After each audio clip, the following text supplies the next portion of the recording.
to BizTech's C-Suite Conversation Show. Our guest for today is Ty Francis. He's the Chief Advisory Officer of LRN Corporation.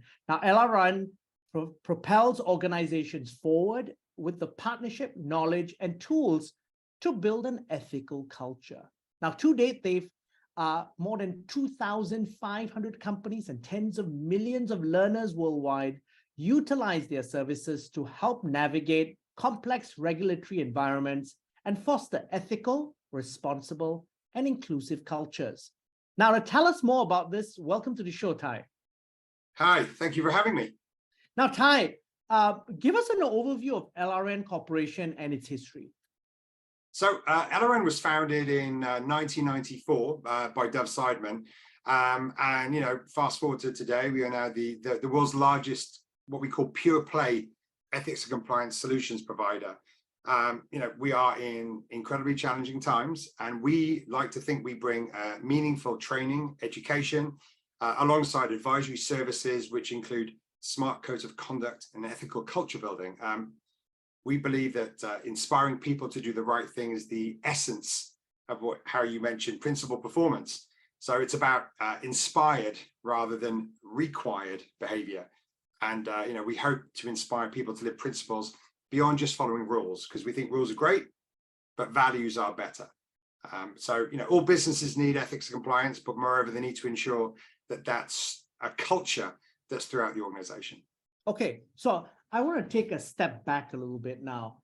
And Ty, can you unpack for us why ethics and compliance is really important for businesses? Really a 101 question. So it all goes down really, I think, to culture. I mean, I mentioned about rules are good, and we all need rules and guidelines to make sure we're doing the right thing, but it's for everyone. So it's not just the incredibly educated, the lawyers, the compliance managers, the chief executives. It's for everyone in an organization. So creating a culture that extends beyond any office and connects every employee wherever they are working is a goal that many organizations need to look forward to in the months and years to come. It's a way to turn this great resignation into the great retention. And with culture as a compass, organizations can continue to evolve to be the best versions of themselves. I feel that a stronger ethical culture boosts employee engagement. It helps organizations retain so much more of their top talent. And not only that, it engages one of the fastest growing generations of workers. A recent survey showed that I think 72% of Gen Z applicants seek a fair and ethical boss. I think in the high 60s, they want the ability to be heard, and the very high 80s say that things like DEI and those strategies are incredibly important. Even in the UK, the Fraud Office guidance on evaluating what a corporate compliance program looks like is that it needs to be effective and not simply a paper exercise. So simply saying your company's culture is one thing, but being able to measure it and then identify where you need to be working harder to develop what we call a solid and values-based culture is where you really need to be. So that's the essence of why companies need ethics and compliance. It helps bind the company together and accentuates their values and principles. Okay, then in that case, now that you've built the case for that and you've unpacked it for us, walk us through, Ty, how LRN provides products and solutions to achieve these objectives. So, we've been in the business a long time. We truly believe that ethics and culture are the foundations of any corporation. We are now global. We are on the ground, and we help organizations navigate these changing times. We have what we call an Inspire library, which has more than 450 customizable lessons, and it covers training on needs of topics of anti-harassment, discrimination, data privacy, InfoSec, conflicts of interest, trade compliance, anti-bribery, corruption. And these courses are updated regularly, and it helps companies reflect changes in the law. We also offer bespoke content services to fill that knowledge gap. But one of the most important things we have is what we call a catalyst platform. And our catalyst platform is a compliance and ethics management system that brings everything into a company, from their conflicts of interest, from their training, their education, their data and analytics, their disclosures, helps companies really make a truly immersive training and education system. We help companies do better. We know what good looks like, so we try to encourage companies to be better, but create a system of values so people are doing the right thing because they want to do the right thing, not because they think they have to do it. Okay, Ty, I want to paint a scenario now. I'm a CEO of a public company. I've just taken the reins of this public company that has a rather poor reputation in the stock exchange, one of the stock exchanges in ASEAN. So I'm a very large conglomerate. My new chairman of the board tells me, and the board gives me this instruction, that I need to build up ethics and compliance within the company and improve the company's overall culture. And there's a very clear objective as to why we need to do that. One is to attract more institutional investors. Two is to retain talent and get better talent. And three, of course, then key thing is improve my share price. Now, LRN does provide training and advisory services. So walk me through, as the CEO of this company, I have to turn around in this area. What do I need to do? How are you going to handhold me to achieve the objectives that my board has set me? So let's take a step back. And the first thing you talked about, you got a new chairman, a CEO in, and they want to tackle culture. So, and this is critical, whether in the office or remote. There's no new normal. This is just next. We did an ethical culture benchmark research last year. And what was particularly important, we found there was what we call a pandemic paradox, or a disconnect between what a company says its values are and the real life experience of employees. So back during the pandemic, even though frontline workers were heralded publicly as heroes for keeping our economies running, in the early parts of the COVID-19 pandemic, they gave their firms the lowest score across all dimensions of culture. This included people whose job titles included office, administrative, individual contributor. So we also found that companies' desire to stay with the companies is predicated on having a culture of trust and a sense that that company's ethical and it's purpose-driven, and a clear company commitment to developing changes. So what companies' leadership think is happening in the company can be wildly different to what employees are actually living. So the first thing we want to look at is, what is the culture of your company? It's a bit like, I'll give you an example. You want to build a house on a plot of land. You can't just go to that plot of land, give it a quick once over and go, yeah, everything looks fine, let's build the house right there. You have to do surveys. You have to understand what underneath that land, what constitutes it, what other structures are around, what the infrastructure is. Then once you've got all that data together, you come back and figure out what you need to do to make that foundation the strongest it can be.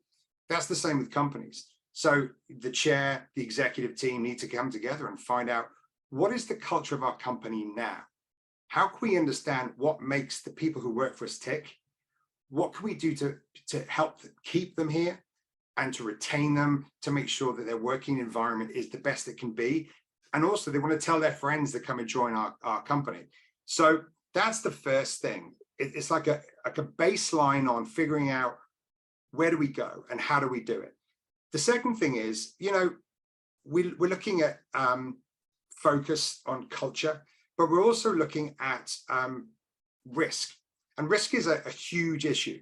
And the foundation for any compliance and ethics company would be a risk assessment.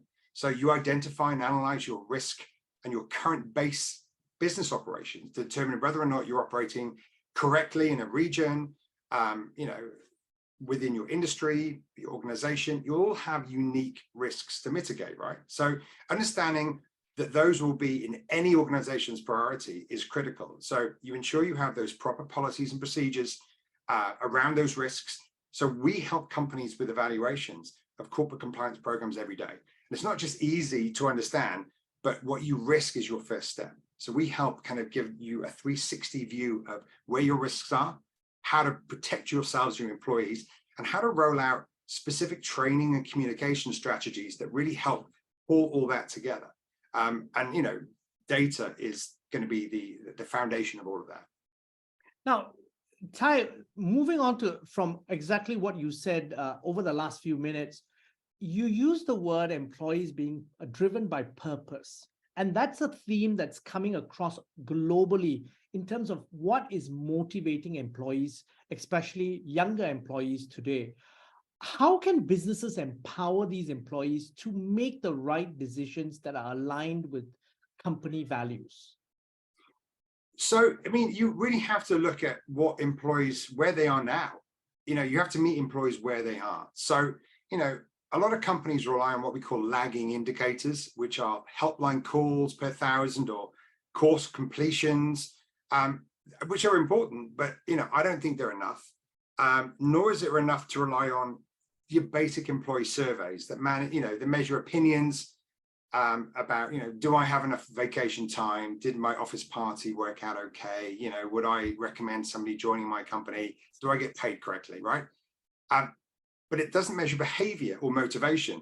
So companies really need to focus on measuring employee and leadership behavior, which are drivers of, you know, misconduct or organizational justice. So, you know, our research proves that ethical cultures just don't protect company reputations, they also propel the bottom line.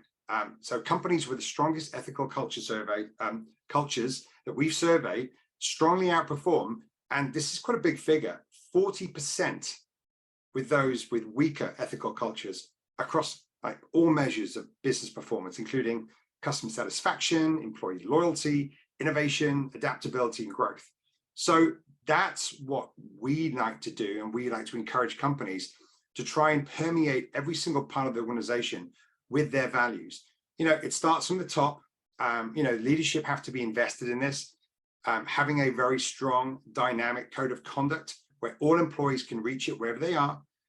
We operate a smart code, so you can get it on your laptops, your phones. It can be in hard copies in your workshops.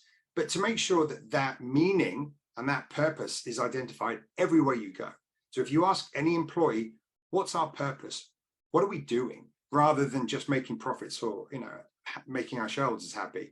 But leadership need to buy into that. So leadership need to be, you know, echoing this. They need to be amplifying this. Middle management needs to be amplifying this. It needs to be permeating and cascading throughout the organization. Because if you're an employee and you don't see your leadership abiding by the values that they're telling people they are, the behavior is going to change dramatically, and you're going to, you know, create a very unruly culture. Now, Ty, you brought up a very good point that literally it's got to cascade down from the top leadership.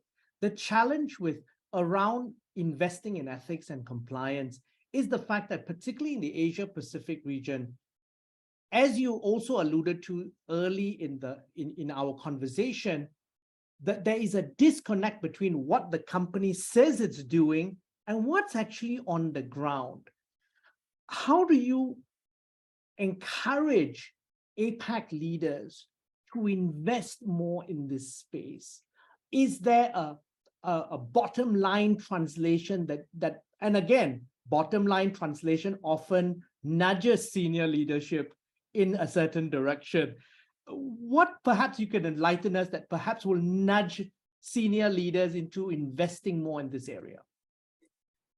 So compliance and ethics is all about creating an environment where people can do their jobs more efficiently, but with more awareness of the regulations around them. So when I was talking before about measuring compliance training by completions, it's a bit like asking a company how many people had breakfast this morning. And if 99% of people had breakfast, that in itself is just an input. Now, if you dug deeper and said, well, 50% of those employees had oatmeal for breakfast, you'd think, okay, well, they started with a very healthy breakfast with some energy. But if the other 50% had Scotch whiskey for breakfast, you'd think they'd have a different outcome. And it's those outcomes that we're looking for. We want to make sure that people aren't just completing the courses, they're filling out, you know, procurement orders properly. When they're going on business trips, they're putting expenses in properly. They're not buying Rolexes for government officials. They're not, you know, cheating on their expenses that, you know, they took a business class flight, but really took an economy flight and pocketed the difference. We want to make sure that they're doing things for the company and with the company, and they're creating a more values-based outcome. So it's all about outcomes. If you can prove that your ethics and compliance training and your culture is producing better outcomes, you're getting fined less, you're retaining people, you're putting less pressure on employees to do their jobs, so they're happier, and they want to come in. They want to get up in the morning, they want to do something for you. Brian, as our CEO, he's great. He's really leading with moral leadership, not moral authority. And that means that I'm going to be more invested in the company. And if I'm more invested in the company, with transparency, what it is now, with social media and investors getting more data every single day, investors are going to invest in your company more. Shareholders are going to be happier. And also customers, your third parties, they're going to want to do business with you. So it's this big ecosystem, and it really becomes about business outcomes. So what we try and do, we try and change behavior to ensure that those business outcomes are better and more consistent. Now, Ty, with your lens, your global lens, what are some emerging trends that we expect to see in 2023 in this space? Well, so, you've got the obvious trends. So we talked about culture. So I would hope the focus on culture will remain and move up on the priority list. And we'll see more action by organizations to ensure proper measurement of it. Everyone will say, yeah, no, culture, that's our thing. But then when you go into organizations, ask what they're doing about it, it's normally very, very thin. So I would hope that that's a big driver, because that's what we're talking about today. It's culture. I think after seeing the aftermath of the FTX debacle, investors will start to elevate the governance in ESG, and exercise a little bit more robust due diligence in future startups, and not just taking founders' words, for it. Also investigating some of the rating agencies that are giving some of these companies the great ESG ratings they're given. I think data, and more data, because for me, that's the ball game. It'll be about making sense of that data and creating some real solutions to improve decisions based on that data. We're talking here today, BizTech. It's technology. It's creating solutions and initiatives that are providing more real-time, accurate data, and monitoring that data continuously to make sure that what we're doing is working. Long are the days of year-end reviews where we're looking at, how did that work? This is daily, this is hourly, this is minute. We can provide solutions through our Reveal platform on Catalyst that can tell compliance officers and control officers exactly what they're doing and how it's working, minute by minute, hour by hour, day by day, creating dashboards that you as a compliance or a CIO or an HR officer can take to your board or your executive team and say, here we are, here's where we are, here's where we were a month ago. Look what this has changed. Your investment into your compliance program or your compliance solutions has created this demonstrable change. So honestly, to summarize, culture, due diligence with governance, ESG, we're awash with ESG, but governance but data. And, in APAC, especially in Singapore, you have such a robust, innovative startup atmosphere there with so many AI technology companies bringing more understanding of data and analytics to banking technology. So that's where we are. And hopefully LRN's Catalyst platform can pull all that together and really help organizations create better, more purpose-driven outcomes. Hi, it's been a fascinating conversation, very enlightening. I learned a lot. But before we leave, any final thoughts you'd like to leave the audience with? So, the world's a big place, but I think what we learned in the pandemic, it became very small with Zoom technology and video solutions. The atmosphere around remote working has become something of a kind of like to do rather than need to do. I think once companies understand that creating culture is not just about, in the office around the water cooler, it's about creating a culture that keeps employees embedded in their company. If you are a person who went into the office and your whole raison d'etre of being in that company was because that was the culture you enjoyed, we need to try and replicate that online now as well. We need to meet people where they are, because now we're able to attract talent from all around the world. And if this acquisition has done anything for us with, we've now got 2,500 clients. We've inherited an enormous amount of a wealth of information from new employees from compliance learning. It's that we need to meet people where they are. And again, we can use data analytics to understand where everyone is and to create that culture. So employers and leadership teams need to invest in culture. They need to invest in data, but not just the data itself, but how they mine it, how they measure it, and how they manage it. There's that old saying that, what you can't measure, you can't manage. And at LRN, we hope to be able to help everyone manage and measure their information. Ty, thank you very much for taking your time to be on the show. Thank you, Brian. It's been a pleasure. Hope to see you again. And likewise, we've been speaking to Ty Francis. He's the Chief Advisory Officer at LRN Corporation. I'm Brian Fernandez, and you've been watching and listening to BizTech's C-Suite Conversation Show.